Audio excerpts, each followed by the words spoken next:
नमस्कार, स्वागत है आपका कैपिटल टीवी उत्तर प्रदेश में। यूपी में होने वाले विधानसभा चुनावों को लेकर बीजेपी जबरदस्त रणनीति पर काम कर रही है। बीजेपी सूत्रों की माने तो इस बार बीजेपी आलाकमान यूपी में बीजेपी के सभी बड़े नेताओं को चुनावी मैदान में उतारने की सोच रहा है। यूपी में बीजेपी के बड़े ओबीसी चेहरे और सरकार में डिप्टी सीएम केशव मौर्य के भी विधानसभा चुनाव लड़ने के कयास लगाए जा रहे हैं।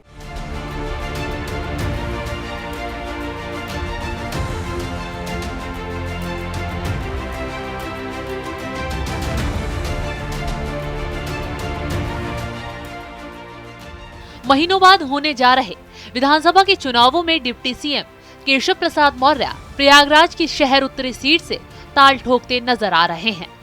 शहर उत्तरी को यूपी में सबसे ज्यादा शिक्षित और बुद्धिजीवी वोटर वाली सीट कहा जाता है। ऐसे में केशव मौर्य यहां से जीत हासिल कर कई संदेश देने की जुगत में हैं।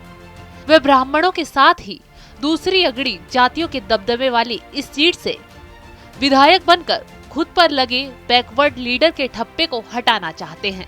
यूपी विधानसभा चुनाव में योगी सरकार में बड़ी कुर्सियों पर काबिज बीजेपी के दिग्गज नेता इस बार जनता के बीच से चुनकर आना पसंद करेंगे या एक बार फिर बैकडोर के सहारे सदन में एंट्री मारेंगे, यह अभी तय नहीं है। लेकिन बीजेपी खेमे से संकेत यही मिल रहे हैं कि बड़े नेताओं को इस बार चुनाव लड़ना ही होगा। यह संकेत मिलते ही बीजेपी के दिग्गज नेताओं ने अपने लिए सुरक्षित सीटों की तलाशी शुरू कर दी है। डिप्टी सीएम केशव प्रसाद मौर्य के बारे में चर्चा यह है कि वह अपने गृह नगर प्रयागराज की शहर उत्तरी सीट से विधानसभा का चुनाव लड़ेंगे। केशव मौर्य इसी सीट के Jwala Devi inter college polling centre पर वोटर भी हैं। प्रयागराज की शहर उत्तरी सीट पर जातीय समीकरण की बात करें तो यहाँ के 4,20,000 वोटरों में से सबसे ज्यादा करीब 90,000 ब्राह्मण हैं। इसके साथ ही तकरीबन 65,000 कायस्थ और 18,000 ठाकुर भी हैं। इस तरह यहाँ 43% के करीब अगड़ी जातियों के वोटर हैं। जानकारों का मानना है कि शहर उत्तरी सीट से विधायक बनकर केशव मौर्य एक तीर से कई निशाने साधना चाहते हैं। केशव मौर्य इसके साथ ही बुद्धिजीवी और फॉरवर्ड वोटरों के बीच अपनी पैठ को भी दिखाना चाहते हैं। केशव मौर्य यहाँ से बड़े अंतर से जीत हासिल कर साल 2014 में सांसद भी बन चुके हैं। इसी सीट पर उनका घर भी है। केशव ने डिप्टी सीएम रहते हुए इस सीट पर विकास के काफी काम कराए।